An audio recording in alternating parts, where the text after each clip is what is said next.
Para este sábado les dije que tenían que tener ya su escritura de identificación de persona. Y para el efecto, entonces vamos a repetir algunas cuestiones, repasar algunas cuestiones que vimos la semana pasada. Para la cuestión de la identificación de persona tenemos que tomar en cuenta el artículo 5 del Código Civil, en el que establece cuándo procede a hacer una identificación de persona. Ojo, no hay que confundirlo con una identificación de tercero, que esto es parte de un procedimiento de jurisdicción voluntaria que oportunamente también la vamos a ver. Este es un trámite bien sencillo que está a cargo del notario y suficiente es con autorizar una escritura pública en donde bajo juramento la persona que solicita nuestros servicios va a hacer constar que pública y constantemente ha hecho uso de un nombre distinto del que aparece en el registro, en su partida de nacimiento. Entonces, bajo esas circunstancias, les explicaba yo la semana pasada que muchas veces tenemos la costumbre de utilizar nuestro nombre incompleto y esto puede darnos en algún momento dado problemas legales. Y en ese sentido, pues la solución que se le da a ese problema es pues haciendo una identificación de persona que está a cargo del notario. Voy a subir nuevamente la presentación de la semana pasada para poder hacer el recordatorio correspondiente.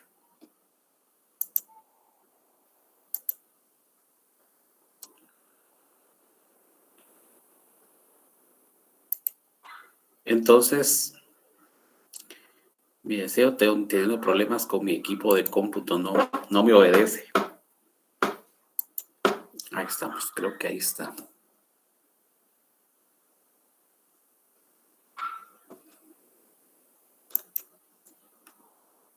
Muy bien, ustedes me dicen si miran la presentación.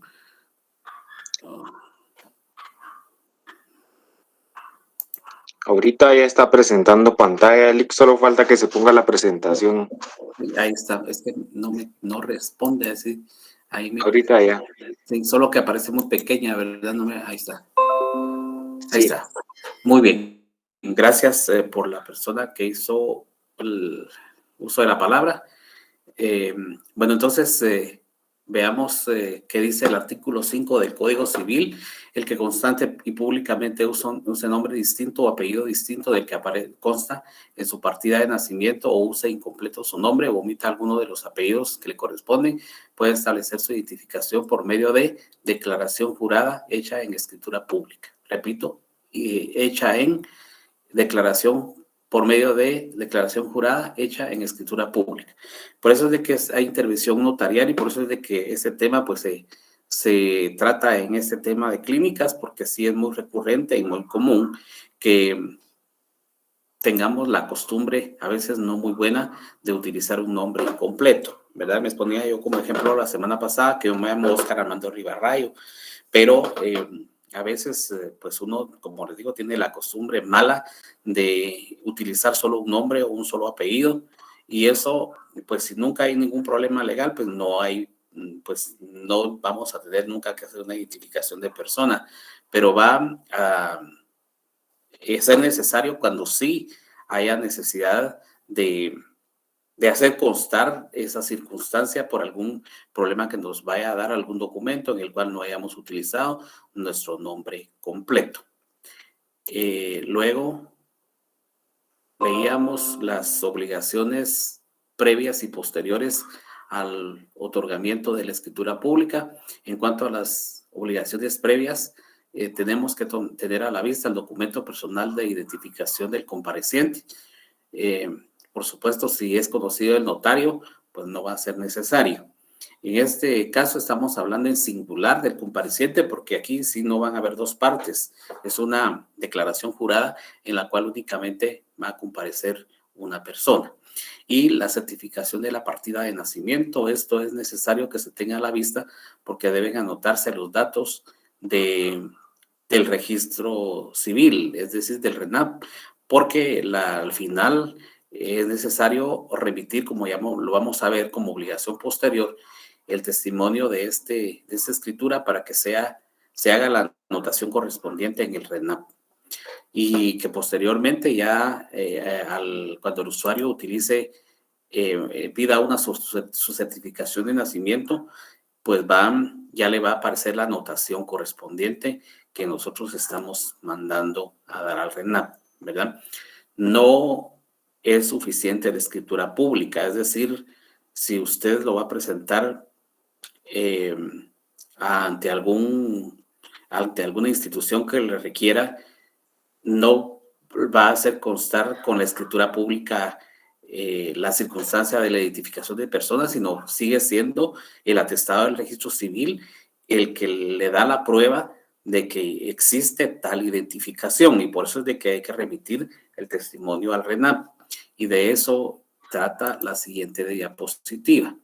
Dice entonces las obligaciones posteriores al otorgamiento de la escritura pública de identificación de tercero va a ser el testimonio especial al Archivo General de Protocolos. Esto va a ser dentro de los 25 días hábiles siguientes a la autorización de la escritura, pero por supuesto tenemos que remitir el testimonio, primer testimonio con duplicado al RENAP. Y esto es para que se haga la anotación correspondientes. Ahora en el tema de los impuestos, en el testimonio especial se va a cubrir con el timbre, con un timbre de 10 quetzales, porque es un asunto de valor indeterminado. Y el testimonio para el cliente que debe de remitirse al RENAP no cubre impuesto alguno, no está afecto a impuesto alguno. No quiero que confundan el tema de la identificación de persona con un cambio de nombre. Ahí no hay tal cambio de nombre. El cambio de nombre es otro, se dan otros supuestos, y si lo que se va a hacer es un cambio de nombre, es un trámite distinto que también lo vamos a ver oportunamente cuando estemos en el tema de jurisdicción voluntaria.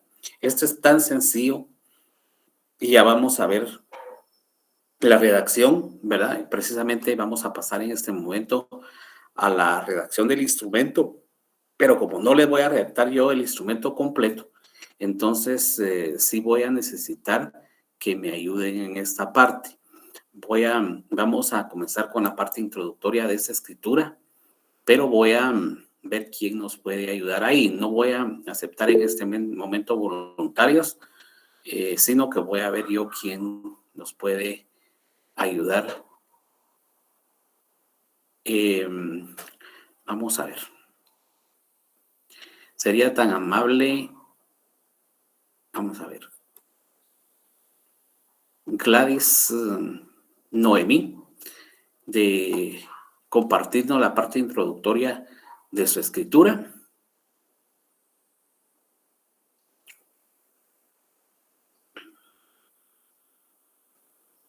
Aló, Gladys Noemí, ¿está presente? Sí, ¿tiene la palabra, Gladys? ¿Me escucha? Sí, le escuchamos, Gladys. ¿Cámara no tiene?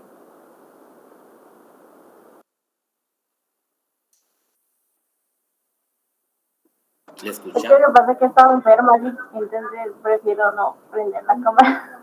Vale, pero entonces léanos la parte introductoria de su escritura.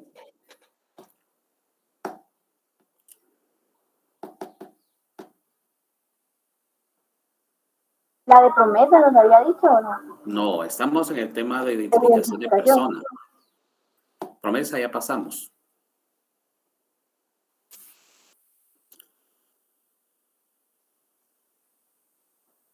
Bueno, de todas maneras creo que empezamos con el número de escritura.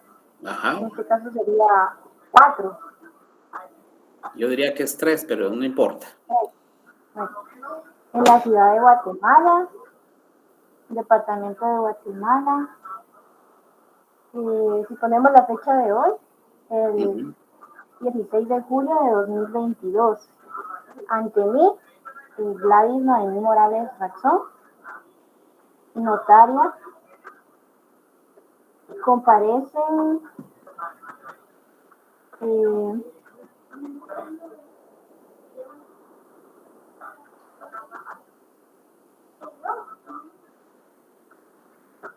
En esta identificación, siempre la introducción sería casi lo mismo, ¿verdad, licenciado?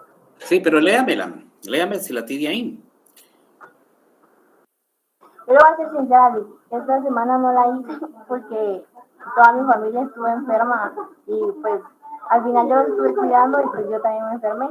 Entonces estoy guiándome de las anteriores, pero por eso tengo como que dificultad en... Muy bien, valoro su esfuerzo de quererlo hacer, pero sí lo que no le valoro es que si tienen una semana para trabajarlo, ¿verdad? Hagan el esfuerzo, no lo dejen para última hora. Vamos a ver otra persona que lo haga. Vamos a ver quién les tengo yo aquí. Voy a señalar a uno de los patojos. Vamos a ver aquí quién me parece. Manuel Alejandro. Licenciado, buenos días. Buenos días, Manuel Alejandro. Muy bien. Yo puse número 3 en la ciudad de Guatemala, departamento de Guatemala, el 13 de julio del 2022. Ante mí, Manuel Alejandro Ramírez Arriaga, notario. Comparece la señora Ingrid Lisset Barrios, de 43 años, soltera, de oficio doméstico, guatemalteca. A este domicilio se identifica con cédula de vecindad. No puse número de cédula. Perdón, de DPI. Documento personal. Extendida por el alcalde de la Municipalidad de Guatemala en el departamento de Guatemala. La compareciente me asegura ser de los datos de identificación personal antes indicado y hallarse en el libre ejercicio de sus derechos civiles y que por este acto comparece a otorgar escritura de identificación de personas de conformidad con las cláusulas siguientes. Muy bien, hasta ahí aparte termina la parte introductoria, me parece bien.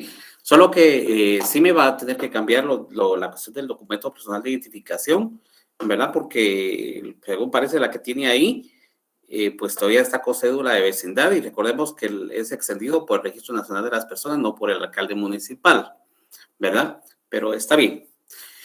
Lo importante es que lo vayan trabajando, ¿verdad? Y para eso es este momento, para que veamos lo correcto o lo incorrecto que puedan estar trabajando. Entonces voy a subir yo mi documento de Word y vamos a redactar la primera cláusula. Luego de que está esa parte introductoria, entonces iría la primera cláusula. Lo ponemos en femenino porque estamos hablando de cláusula, les decía yo la vez pasada. Entonces, la primera cláusula de esta escritura es aquella en donde vamos a poner bajo juramento al compareciente. Entonces, lo hacemos más o menos de esta forma. El infrascrito notario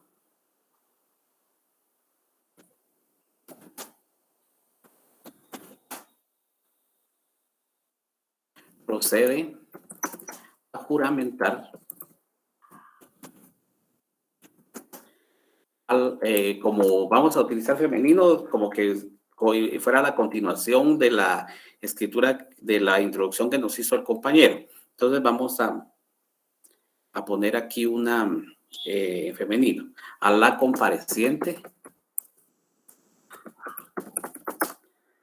para que se conduzcan con la verdad en el presente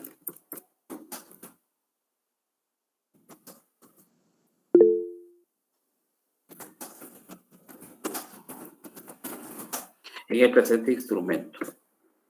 Vamos a poner una coma aquí, así, declara que lo harán.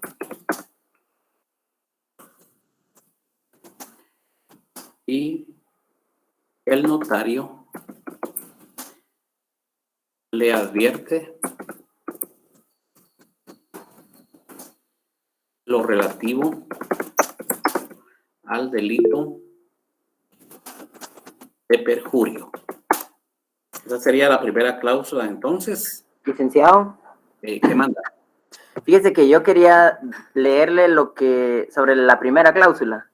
Bueno, sí, léame, vamos a ver cómo la redactó. El infranscrito notario procede a hacer del conocimiento del compareciente del contenido del artículo 459 del Código Procesal Penal, Código Penal, disculpe. Ajá. Que el Código Penal, el 459, dice que comete perjurio quien ante autoridad competente jurare decir la verdad y faltare a ella con malicia. Estaría bien mencionar el artículo dentro de la escritura, ¿verdad? Sí me parece bien, pero no lo estaba poniendo bajo juramento. No sé si el juramento lo tiene después o antes. Después. Ajá, termine de leerme entonces su redacción de esa cláusula. Yo decía, del artículo 459 del Código Penal, decreto 17-73 del Congreso de la República, referente al delito de perjurio y las penas relativas al mismo, en caso no llegare a manifestarse con la verdad, a lo que el compareciente manifiesta que se expresa únicamente con la verdad. Esa sería la cláusula primera. Sí, fíjese que yo pensaría que sí me tiene que dejar más claro. Sí me tiene que dejar más claro qué es lo que estamos haciendo, ¿verdad? Sí debe de existir la manifestación de que se está poniendo bajo juramento. Yo ahí no presumo, no puedo presumir de su redacción que lo que está haciendo es el juramento respectivo. Y yo sí diría que mejor le cambie, ¿verdad?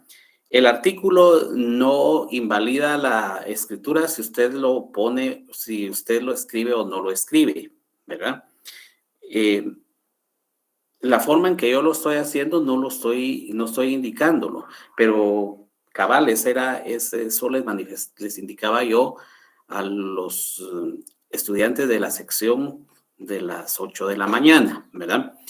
Que es necesario que se haga la redacción de esta cláusula, pero que lo importante es que lo hagamos, ¿verdad? Que realmente se realice ese acto solemne del juramento, ¿verdad? Que se sientan ustedes autoridad y que no solamente se indique que se está poniendo bajo juramento, sino que verdaderamente usted ponga al usuario, lo ponga de pie, que levante su mano derecha a la altura del hombro y hágale el juramento, ¿verdad? Hágale el juramento respectivo, porque esa solemnidad que se hace también viene creando un efecto en el usuario, ¿verdad? El decir, bueno, sí, estoy bajo juramento y mínimo tengo que decir la verdad, ¿verdad? Y luego adviértale, ¿verdad? A mí me parece de más citar el artículo si al final ni siquiera se lo estoy diciendo, ¿verdad? Entonces póngalo bajo juramento, dígale, después de que él dijo que así prometía hacerlo, indíquele. Si usted falta a la verdad, comete el delito de perjurio e indíquele, ¿verdad? Según el Código Penal, comete delito de perjurio el que ante autoridad competente jurare decir la verdad y faltare a ella con malicia. Y dígale las penas. El responsable de este delito será sancionado con prisión de 6 meses a 3 años, creo que es, y multa de 50 a 1,000 quetzales, ¿verdad? No es tan importante transcribir el artículo en esa cláusula. Yo no la considero tan importante.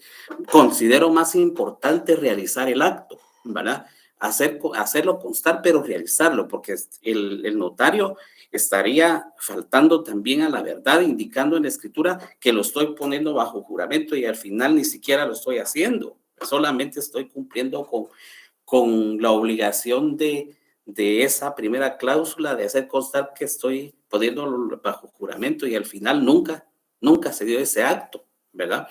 Entonces yo voy más a eso. Si quiere usted lo deja de esa forma, pero sí necesito que me quedara más claro porque de su redacción yo deduzco que no en ningún momento lo puso bajo juramento, al contrario, si queda claro como esta, que dice el infrascrito notario procede a juramentar al compareciente para que se conduzca con la verdad en el procedente instrumento. Así declara que lo hará y el notario le advierte lo relativo al delito de perjurio, ¿verdad? Creo que queda un poco más claro ahí, ¿verdad? Y como le digo, si usted deja el artículo copiado, déjelo, pero que quede claro que lo que está haciendo es un juramento, ¿verdad? Muy bien, entonces ahora vamos a la siguiente cláusula. Fíjese que hay algunas manitas levantadas ahí. Si ustedes desean de una vez tomar la palabra, pueden hacerlo antes de seguir a la siguiente cláusula. Vamos a ver quién, alguien me levantó la mano, pero ahora ya no veo quién es. Disculpe, me saluda Antonio Cifuentes. Rolando Antonio, ¿verdad? Es Dígame, solo que yo tengo, no sé si le puedo leer mi primera cláusula. Claro que sí, para eso estamos en la clase, ¿verdad? Yo coloqué, primera, bajo juramento legal de decir la verdad y bien enterada de las penas relativas al delito de perjurio, digamos, en este caso se llama Karen Escobar, ¿verdad? Karen Escobar manifiesta que nació en el municipio de Escuintla, departamento de Escuintla, el 23 de octubre de 1989, siendo hija de Ana María,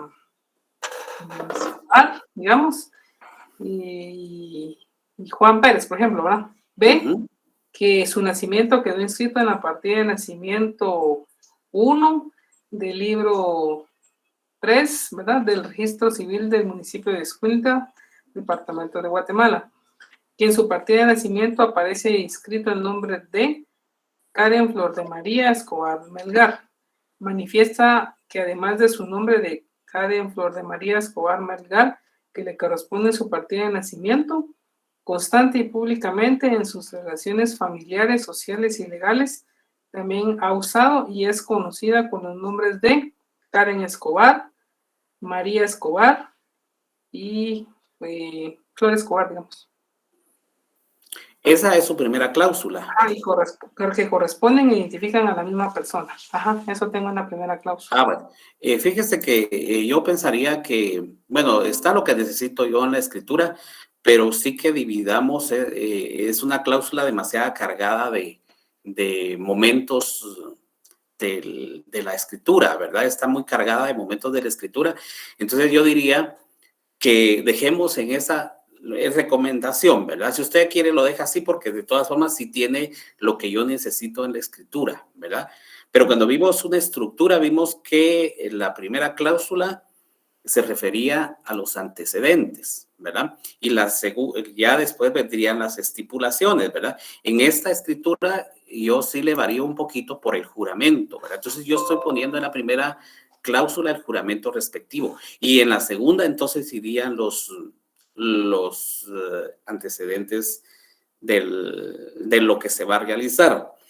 Es decir, lo que usted tiene ahí como datos del registro, ¿verdad? Entonces declara, lo vamos a hacer más o menos de esta manera, declara la compareciente que nació en esta ciudad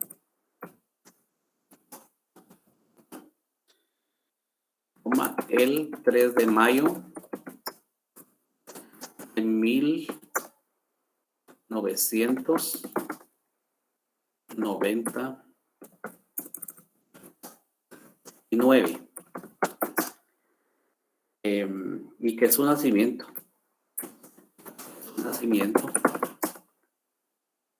está inscrito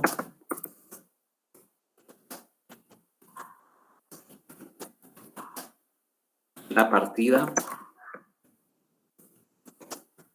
número, yo aquí voy a poner X, del folio, voy a poner X también, del libro tal y tal, de nacimientos, del registro nacional de las personas,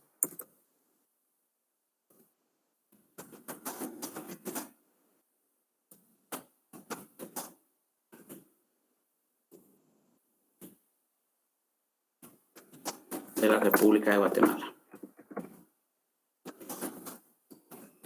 Para mí esta sería la cláusula de los antecedentes.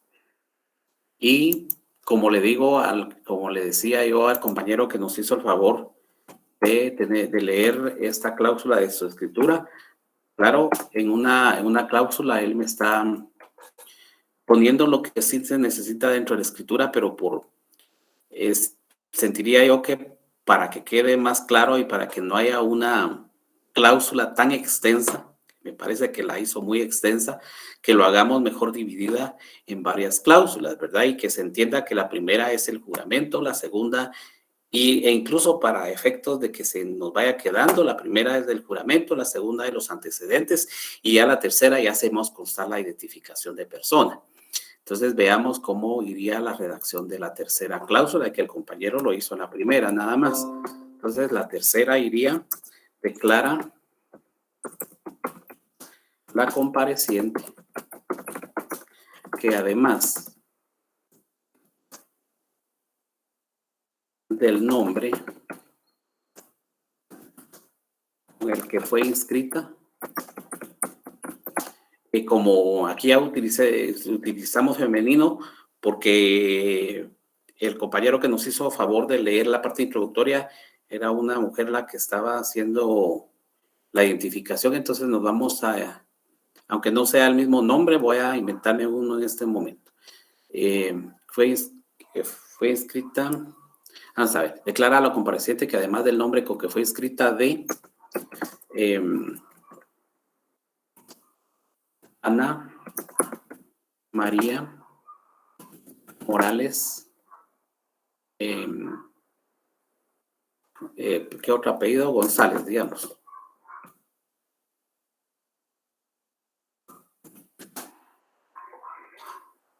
También ha utilizado pública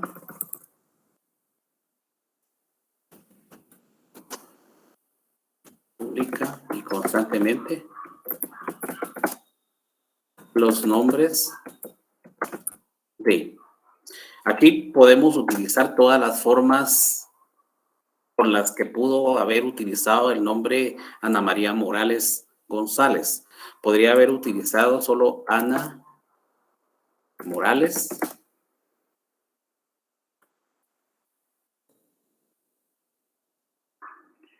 Vamos a poner una coma aquí. Podría haber utilizado Ana María Morales. María Morales. María Morales González, etcétera, ¿verdad? Aquí mejor sí, no sé si escribí bien aquí nombre González, ¿verdad? Utilicemos todas las formas posibles, ¿verdad? Indicando que se ha utilizado pública y constantemente esos nombres y que al final lo que queremos hacer constar que todos esos nombres identifican a la misma persona. Entonces, finalmente, escribiríamos aquí, por lo que dichos nombres le corresponden, identifican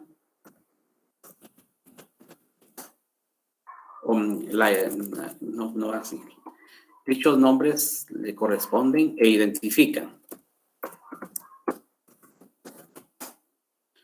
Esta sería entonces la tercera cláusula de esta escritura, que es donde, como aquí no es un negocio, es una escritura que no contiene un negocio, sino que es una declaración, ¿verdad? Entonces, y el objeto es identificar a esta persona.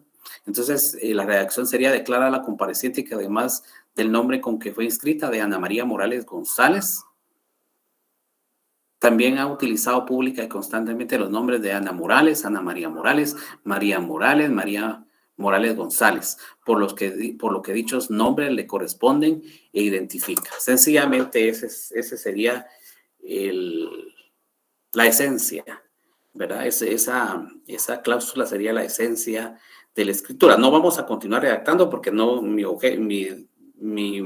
objeto no es que yo le redacte toda la escritura, ¿verdad? Sino que veamos cómo van las partes esenciales de cada una de ellas, ¿verdad? Para el que no lo ha hecho, vean que ya tienen una gran parte del trabajo hecho en relación a esta escritura.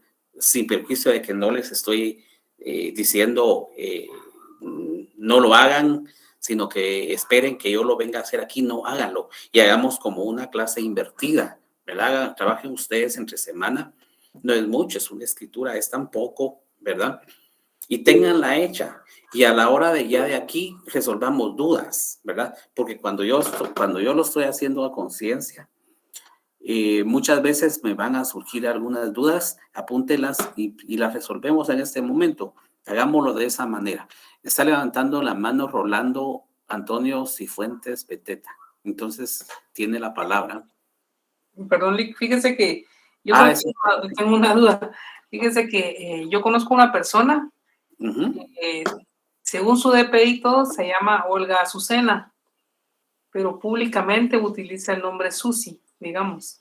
Y eventualmente usa los dos. Entonces, realmente Susi es un nombre totalmente diferente, digamos, a Olga Azucena. Entonces, no sé si eso, pues un cambio de nombre, no creo, porque es a los dos. Digamos que ella sí lo ha utilizado para algunos documentos legales, porque yo puedo tener mi seudónimo, ¿verdad? Y llamarme no sé qué, pero... Por ejemplo, en cuestiones de banco, por ejemplo, figura como Susi. No, entonces sí hay que hacer una identificación de persona, ahí no hay ningún problema, ¿no? Aunque no tenga nada que ver con su nombre, ¿verdad? Pero si ella pública y constantemente ha utilizado eso, es una identificación de persona. Sí, porque no que yo la conocí como Susi. Y eventualmente cuando yo recibí un documento de ella, decía Azucena y saber quién es, ¿verdad? Entonces, pues tenía esa duda, ¿verdad? Porque aparentemente no es el mismo nombre, pero bueno, ya me salgo de la duda. Claro, sí tiene que hacerse la identificación de persona, ¿verdad? Porque aquí lo que se pretende es, pues realmente eso, decir que esa es la misma persona, Susi y Azucena o Susana o como sea, es la misma persona, ¿verdad? Y al inscribirse en el registro civil, entonces ya debe de constar eso, ¿verdad? Como obligación posterior al otorgamiento de esta escritura, es necesario mandarlo al registro. No es suficiente con haberlo hecho constar en la escritura pública, sino que esa va a adquirir plena validez cuando ya se ha hecho la anotación correspondiente en el registro civil. Y hay mucha gente y le urge, realmente hay gente que son documentos que son sumamente necesarios. Y yo, sorpresa, yo utilicé un nombre incompleto, ¿verdad? Entonces, como les decía, para ustedes como notarios que van a hacer, como abogados y notarios que van a hacer, utilicen siempre su nombre completo, ¿verdad? En documentos que vayan a tener algún efecto jurídico, ¿verdad? Por supuesto, si usted en su cuaderno solo pone un nombre y un apellido, eso no tiene nada que ver, ¿verdad? Ahí no hay ningún documento legal, pero los documentos legales utilicen en la medida de lo posible su nombre completo. Ahora, para el resto de la gente, si quieren que lo sigan haciendo, eso va a ser chance para ustedes como notarios, ¿verdad?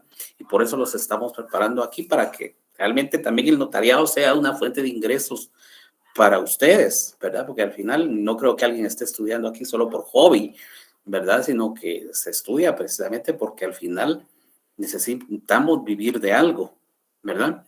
¿Hay alguna otra pregunta?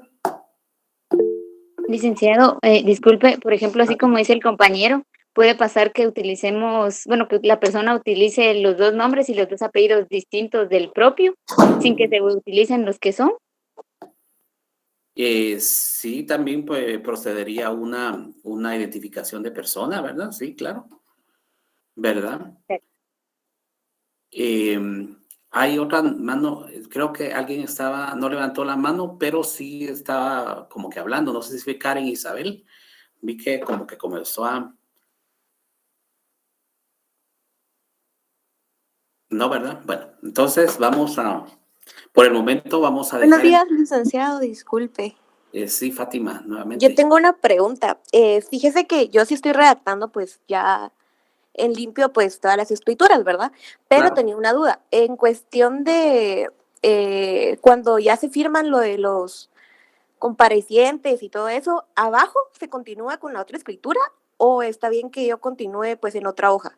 No, hágalo a continuación de esa, ¿verdad? Ya vayan poniendo en práctica lo que se está hablando, ¿verdad? Ah, ok. Porque no, según decíamos, debe dejarse espacio solamente para las firmas. Y eso Ah, ok. pónganlo en práctica ya en este ejercicio que estamos haciendo del protocolo, ¿verdad? Ok, gracias, licenciado. Muy bien, vamos a ver, creo que hay alguna manita levantada aquí. María Celeste Orellana. Buenos días, licenciado. Tengo una duda. Mire, ¿por qué nadie me pone su cámara? A mí me gustaría conocerlo, sino que vamos a encontrarnos algún día en la calle y yo ni siquiera les voy a hablar, porque no sé quiénes son. Ahí estamos, muy bien. Estaba viendo el artículo en el que mencionaba de que es constante y públicamente que la misma persona use otro nombre, ¿verdad? Pero me estaba recordando de un caso de una amiga que no sé si me estaba hablando sobre esto o no, pero me dijo de que su nombre era Lizzy, pero ese nombre es como, lo pueden escribir de diferentes formas. Entonces como que le hicieron un documento público en el que le hacían constar de que cualquier forma que le escribieran el nombre, ponían todos los estilos de nombre que podían, para si le tramitaban algún documento, algún diploma o algo y le escribían diferente el nombre, pues era válido. Pero en ese caso es puesto por otra persona el nombre, es igual, es lo mismo. ¿Cómo así que es puesto por otra persona? Si me Sí, supongo que ella si recibía algún curso y le escribían mal el nombre de Lizzy, pongámoslo así. Ahí en ese caso no estaba ella usando un nombre diferente, sino que alguien más se lo escribió diferente. Pero, mire, pues lo que yo entiendo es que procede la identificación de persona cuando una persona ha usado pública y constantemente, pero hablamos del pasado, ¿verdad? No hablamos a futuro, ¿verdad? Hablamos de que se haya usado pública y constantemente ese nombre, ¿verdad? Entonces, claro, digamos que a la hora de que ya exista esa identificación y a usted le extienda un diploma y coincida con una de las formas que se indicó en la escritura, es la misma persona, ¿verdad? La idea es hacerlo del pasado para el presente, pero que también pueda servirle en un momento dado en el futuro, ¿verdad? Pero a lo que voy es que la escritura usted va a hacer constar de que la persona la ha utilizado pública y constantemente, ¿verdad? Hay muchos nombres que tienen mucho problema, por ejemplo, el nombre Giovanni, hay miles de formas de escribir la palabra, el nombre Giovanni, y yo creo que estas personas sí tienen que, sí tendrían muchos, bueno, si él ha utilizado solo una forma, esa es la forma en la que se le debe identificar. Si en un momento dado a él le extendieron un diploma con un nombre diferente, ¿verdad? Y si no existe la posibilidad de que se lo cambien, entonces sí tendrá que hacer la identificación de persona, ¿verdad? Pero por eso en ese caso era el que yo decía de que tal vez no es la persona la que está diciéndolo públicamente, sino que fue un cambio de nombre de otra persona. Sí, pues, o sea, que otra persona fue la que lo puso en un documento, pero ella o sea, le cambió alguna letra. Pero ella lo aceptó de esa forma, ¿verdad? Y cuando de plano ella quiso hacer ese diploma, le dijeron que no era la misma porque estaba escrita de una forma diferente. Entonces usted ya tiene que ir donde notario a que le hagan la identificación correspondiente, ¿verdad? Porque incluso yo conocí a alguien que en su título es maestro, en su título le pusieron al revés los apellidos, ¿verdad? Así salió el título. Y entonces, como era más difícil hacer un trámite para que le cambiaran el nombre en el título, la solución que encontraron fue mejor hacerle la identificación de persona para que su título fuera válido. Y hablamos del título de maestro de educación primaria, ¿verdad? Por eso cuando uno le veía el nombre, no entendía por qué a veces, digamos, los apellidos estaban al revés, ¿verdad? Y cuando uno le preguntaba, no, pero tengo una identificación de persona para que le valiera el título, porque fue un error de las autoridades del establecimiento en donde se graduó, ¿verdad? Muy bien, entonces vamos creo que hay otra pregunta aquí. Marilyn Marilyn Joani. Buen día, Lick. Buenos días, Marilyn.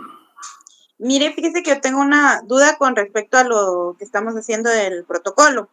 Sí, claro. Yo dejé en una escritura como 3 o 4 líneas después de las firmas. Y ya en la siguiente hoja continué. No hay ningún problema con eso. Bueno, digamos que no hay ningún problema, pero para las que siguen, usted trate de no dejarle más espacios, ¿verdad? Y aquí puede usted... Y si quedara solo una línea, igual en esa línea se inicia. Sí, en la siguiente línea, ¿verdad? Usted después de la firma, en la siguiente línea inicie la otra, ¿verdad? Eso les va a servir más para su ejercicio profesional, ¿verdad? Recuérdense que, miren, yo dirijo un ciclo de conferencias del bufete, precisamente, y próximamente voy a invitar a una persona del Archivo General de Protocolos, ¿verdad? Porque me gustaría mucho, y les voy a decir cuando esto sea, para que ustedes lo vean y para que puedan aclarar muchas dudas respecto de esto, ¿verdad? ¿Cuáles son las exigencias del Archivo General de Protocolos, ¿verdad?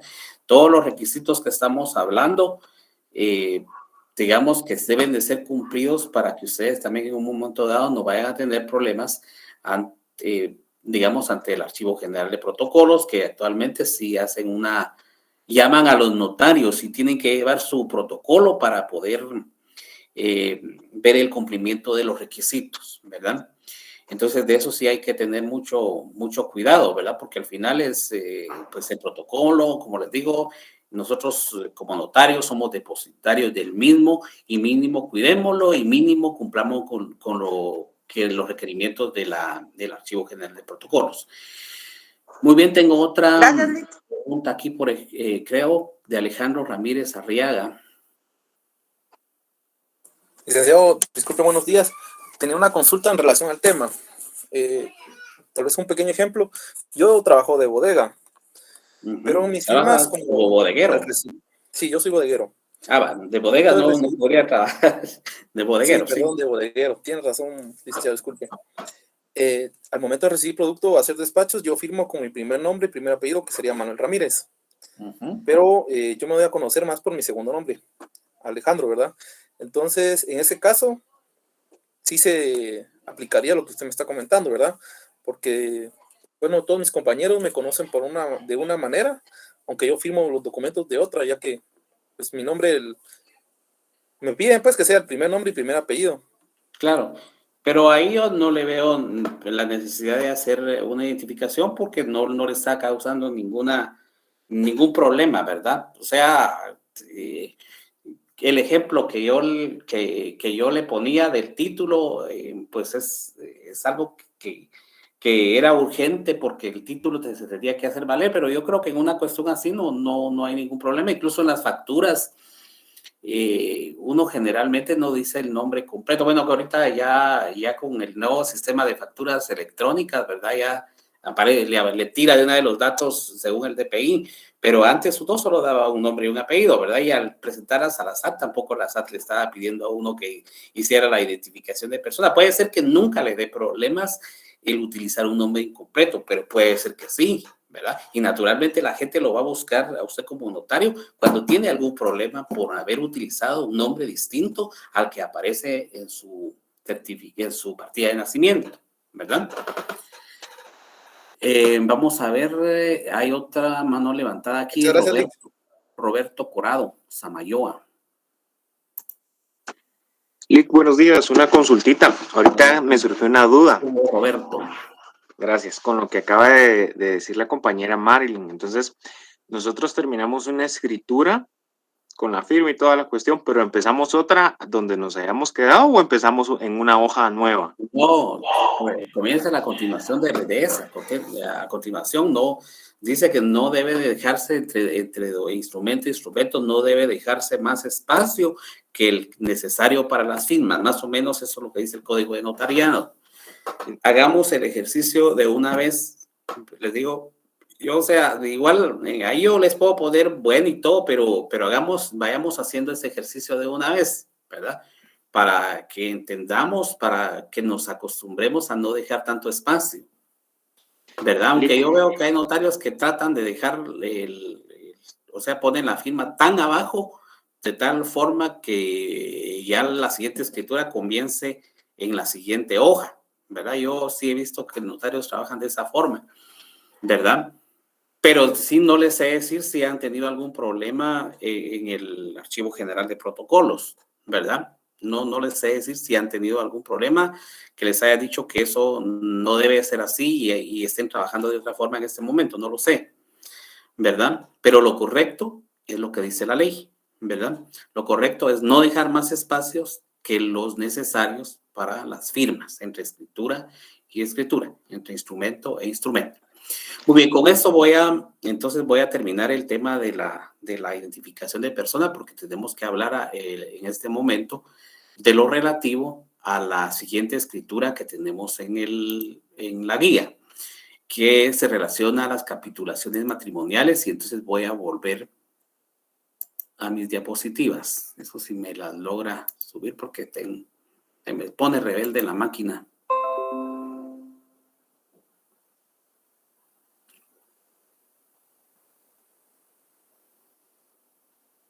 Está rebelde, esta cosa no quiere.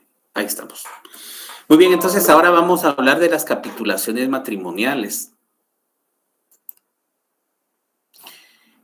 Para eso vamos a ver qué vamos a entender por capitulaciones matrimoniales. Esta diapositiva nos da en primer lugar las formas en las cuales ustedes van a encontrar en la doctrina los nombres con los cuales se puede conocer las capitulaciones matrimoniales. Dice llamadas también contratos de matrimonio, contratos de bienes con ocasión de matrimonio. Aunque en Guatemala y según el Código Civil es capitulaciones matrimoniales, sin perjuicio que yo pienso que en la doctrina puede aparecer como contrato de matrimonio y como contrato de bienes con ocasión de matrimonio. Luego dice que es el conjunto de disposiciones que el Código marca bajo la denominación de régimen económico del matrimonio, que tampoco me deja muy claro qué debemos entender por ella, por el tema de capitulaciones matrimoniales. Mire, pues las capitulaciones matrimoniales van a ser una serie de pactos, una serie de reglas que van a regir el régimen económico del matrimonio. Para hablar de las capitulaciones matrimoniales va a ser necesario que hablemos del tema de los regímenes económicos del matrimonio, porque en esa escritura de capitulaciones matrimoniales es donde los contrayentes de matrimonio hacen constar qué régimen adoptan. O sea, por eso son los pactos que se celebran con ocasión del matrimonio, en donde se establece el régimen económico a adoptar, ¿verdad? Yo voy al tema nuevamente de la función asesora del notario, ¿verdad? Cuando veíamos las primeras clases nos referíamos precisamente a que el notario tiene una función asesora que cumplir, y para hacer una escritura de capitulaciones matrimoniales, pienso que va a tener que hablar usted con los contrayentes y les va a tener que explicar cuáles son los regímenes que existen, y va a tener que decirles en qué consiste cada uno de ellos, y también va a tener que decirles cuál va a ser la trascendencia jurídica de adoptar un régimen determinado, ¿verdad? Porque digamos que al final el régimen que se adopte tiene que tener alguna trascendencia a la hora de disolver el matrimonio. Entonces ahí es donde la función asesora del notario tiene que ponerse en juego, ¿verdad? Entonces, nos vamos a ir al artículo 116, que es donde el Código Civil intenta dar una definición de lo que vamos a entender por capitulaciones matrimoniales, ya que lo que yo les estoy indicando en la diapositiva también no nos aclara mucho lo que debemos entender por ese tema. Entonces, el artículo 116 voy a necesitar que alguien me lo pueda leer. Artículo 116.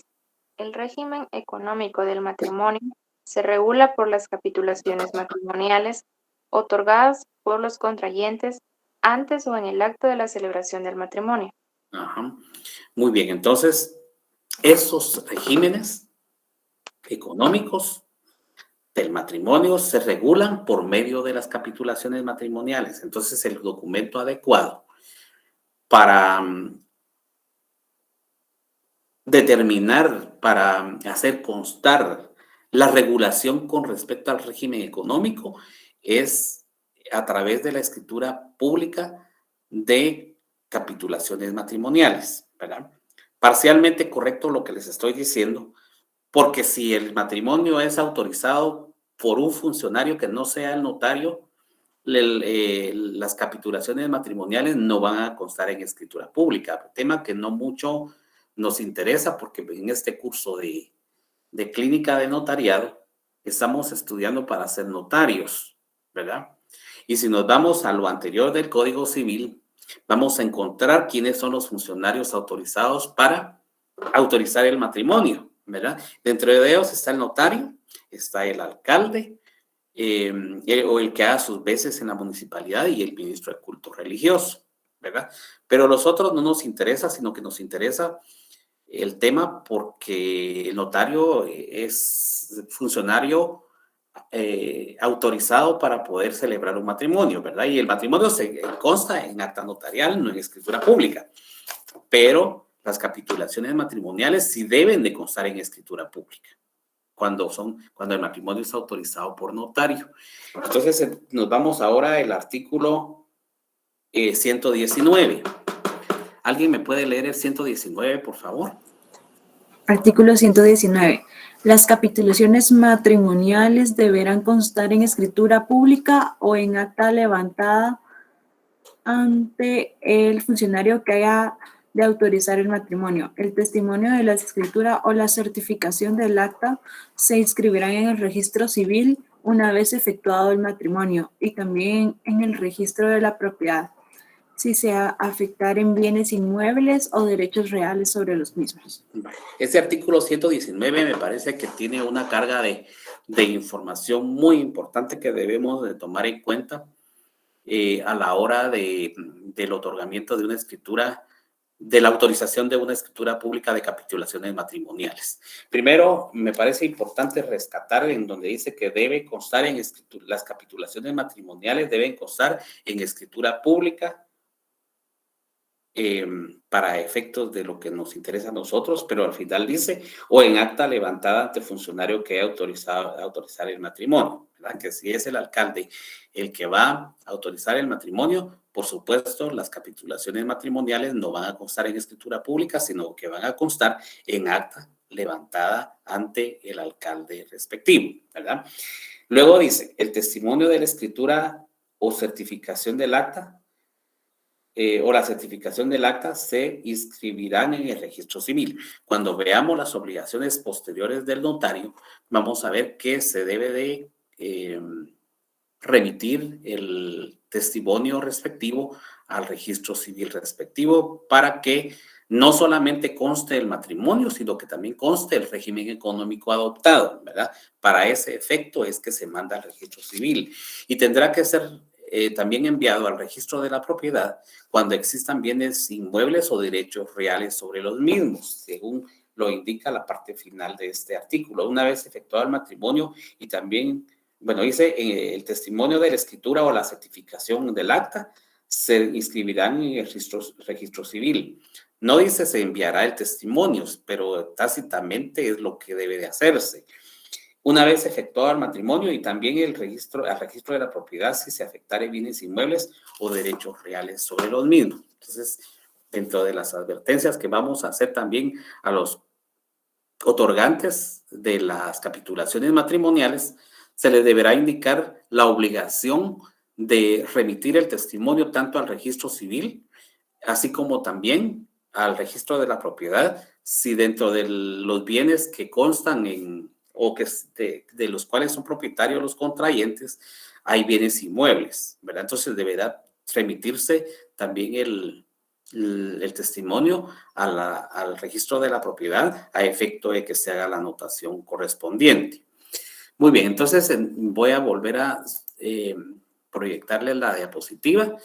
Nos faltaría el 121, pero eso lo vamos a dejar creo que para más adelante. Entonces, como les decía yo, para hablar de capitulaciones matrimoniales, no podemos dejarlo hasta ahí sin conocer los regímenes económicos de matrimonio. Digo regímenes porque el plural de la palabra régimen no es regímenes, no es regímenes, sino es regímenes, ¿verdad? En singular es régimen y en plural hablamos de regímenes. Entonces dice, el Código Civil regula 3 sistemas económicos del matrimonio, siendo estos el régimen de comunidad absoluta, el régimen de separación absoluta y el régimen de comunidad de gananciales. Entonces el Código Civil de Guatemala regula 3 formas o 3 sistemas o 3 regímenes del matrimonio. El régimen de comunidad absoluta, el régimen de separación absoluta de bienes y el régimen de comunidad de gananciales. Entonces veamos el primero.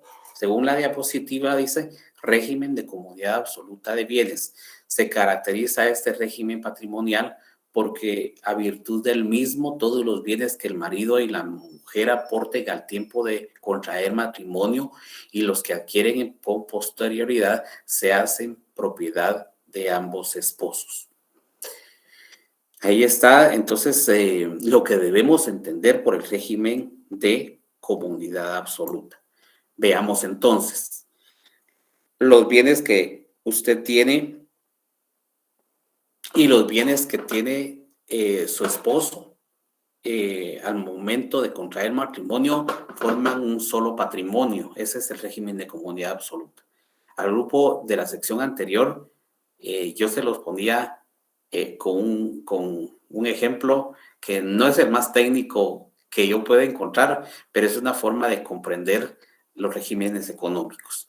Es decir, cuando se contrae matrimonio bajo este régimen, todo va a un mismo costal, ¿verdad? Todo lo echamos en un mismo costal y el marido y la mujer son dueños de todo. Se hace un solo patrimonio en el régimen de comunidad absoluta, ¿verdad? Por eso es comunidad absoluta. Todos esos bienes se juntan y a la hora de disolverse el matrimonio, ¿qué pasa? Entonces se divide por la mitad, ¿verdad?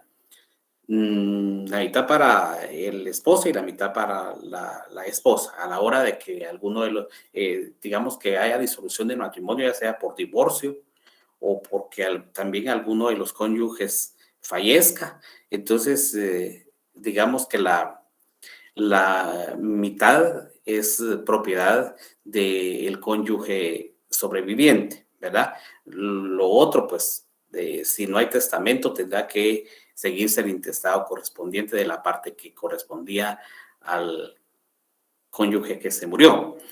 Más entendible a la hora de disolverse el matrimonio. Es decir, en el régimen de comunidad absoluta se hace un solo patrimonio, ¿verdad? De los dos. Y a la hora de disolverse se parte a la mitad. Eso es entonces el régimen de comunidad absoluta. Pero recordemos que son 3 y tenemos el siguiente que es el régimen de separación absoluta. La esencia de este régimen es en su aspecto absoluto consiste en que cada cónyuge conserva la propiedad y administración de los bienes que le pertenecen y será dueño efectivo de los frutos, productos y accesiones de los mismos. Entonces, en este caso, la del panorama cambia cuando deciden adoptar el régimen de separación absoluta, porque en ese sentido cada quien conserva la propiedad de lo que lleva antes del matrimonio y lo que haga dentro del matrimonio también es dueño de ello y de lo que le genere todos sus bienes, ¿verdad? Es un régimen que a mí me parece un poquito egoísta, ¿verdad? Porque ahí sí que cada quien con lo suyo, tú con lo tuyo y yo con lo mío, y todo lo que eso genere es mío y todo lo que genere de tus cosas, eso es tuyo.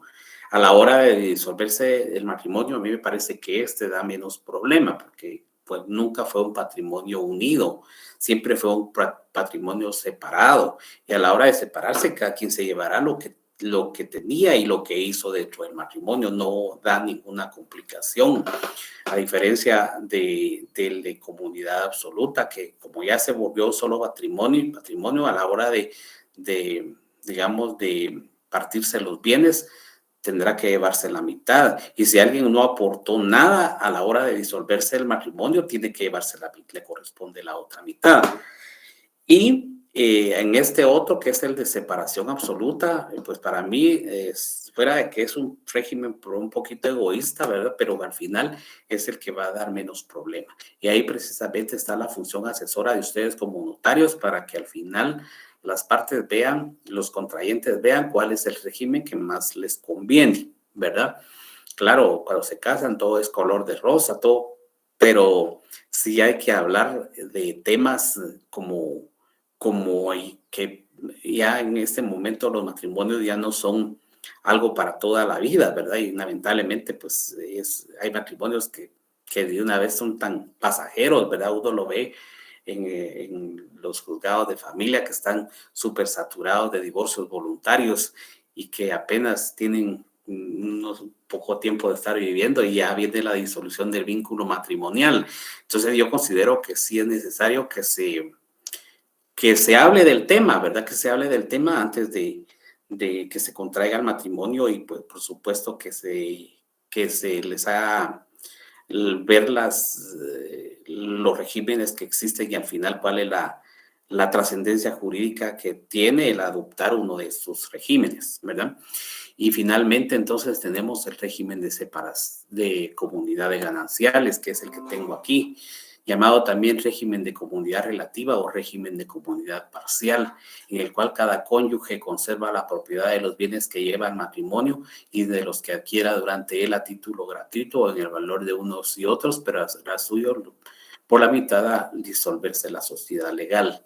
Eso es lo que dice la diapositiva, pero si ustedes, o sea, sí necesito que ejemplificarlo de alguna manera. El anterior, es decir, el del régimen de separación absoluta, yo lo explicaba también en la otra sección, que entonces ahí sí van dos costales, ¿verdad? En el primero, todo se junta dentro de un costal, en el segundo, cada quien con su costal, ¿verdad? Que no se pueden unir, no se unen, y en este último, entonces, se parece un poco al régimen de separación absoluta, porque dice que cada cónyuge conserva la propiedad de los bienes que llevaba antes del matrimonio. Voy a proyectar nuevamente la diapositiva para que no perderme en lo que estoy hablando. Es el llamado también régimen de comunidad relativa o régimen de comunidad parcial, en el cual cada cónyuge conserva la propiedad de los bienes que lleva el matrimonio, como que fuera una separación absoluta, y de los que adquiera durante él a título gratuito, hasta ahí como que fuera una separación absoluta, o con uno o con el valor de unos y otros, pero hará suyos por la mitad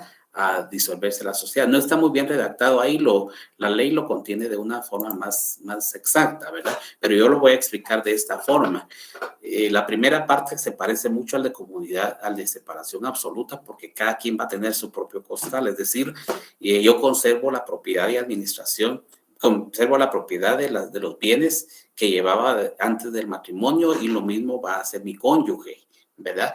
Va a conservar la propiedad de lo que ella llevaba antes de contraer matrimonio, pero todo lo que esos bienes generen durante el matrimonio y lo que se vaya haciendo dentro de él, los emolumentos y todas las ganancias que se puedan obtener, eso es lo que forma parte de la comunidad.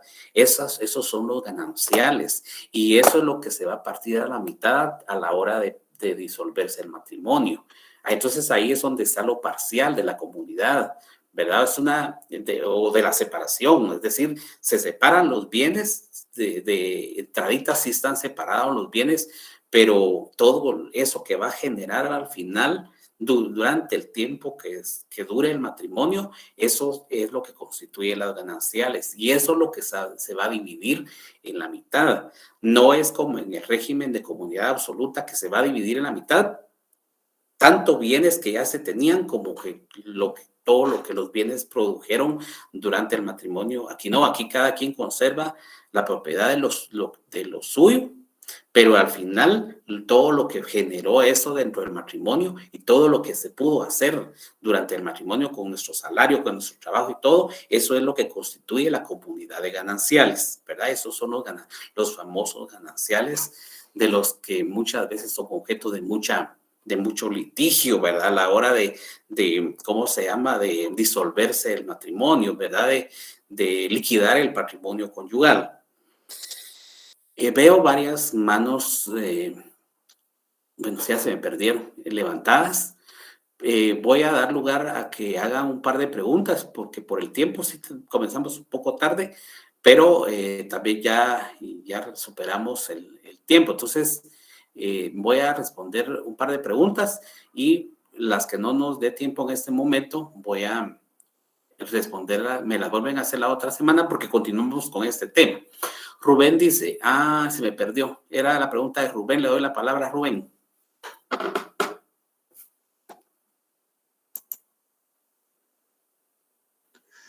Licenciado, buenos días. No, era solo una respuesta a un mensaje que estaban subiendo los compañeros.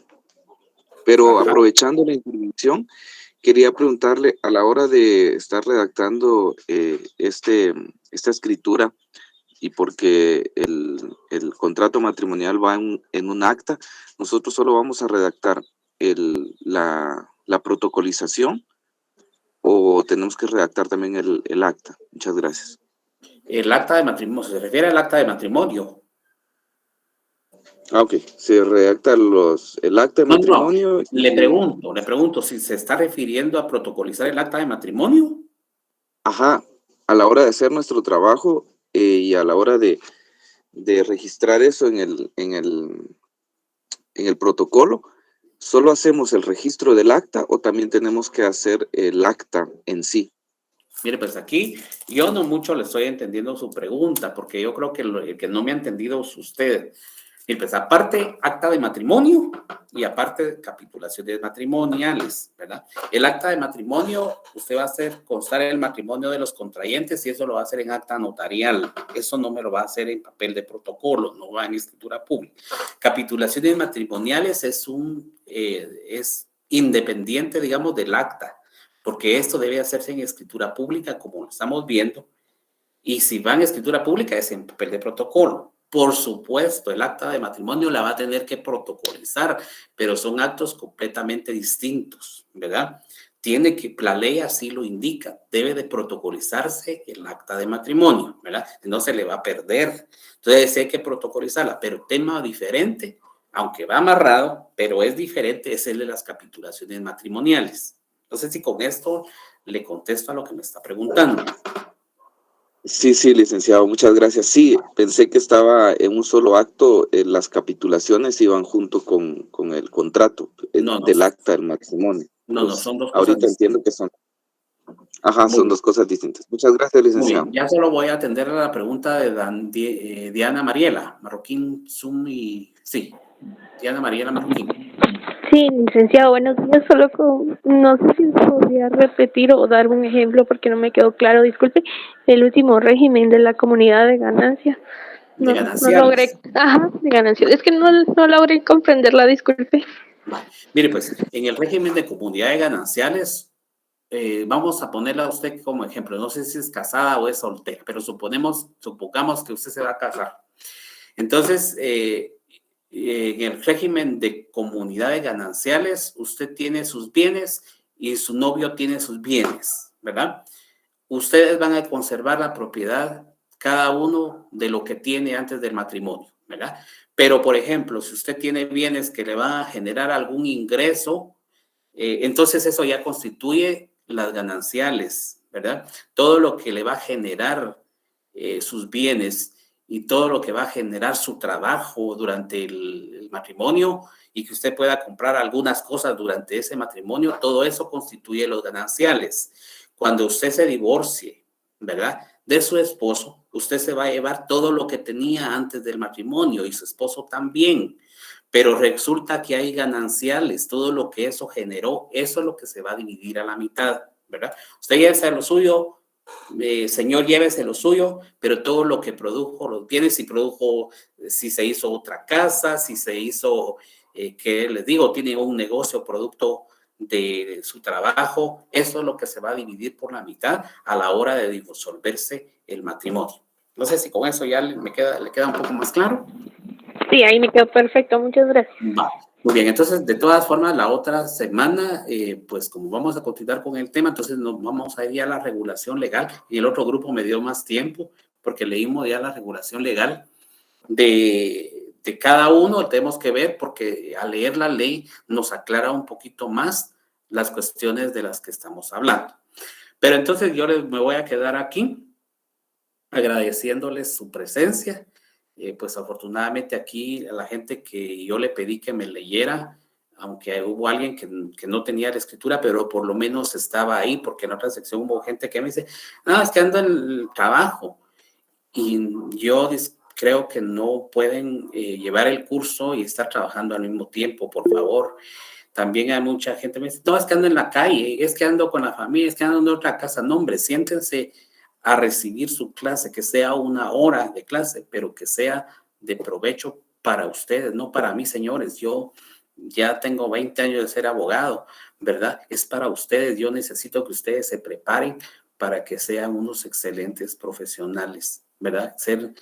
Colaborar un poquito en su formación, pero sáquenle provecho a sus clínicas. Bueno, que yo con este regaño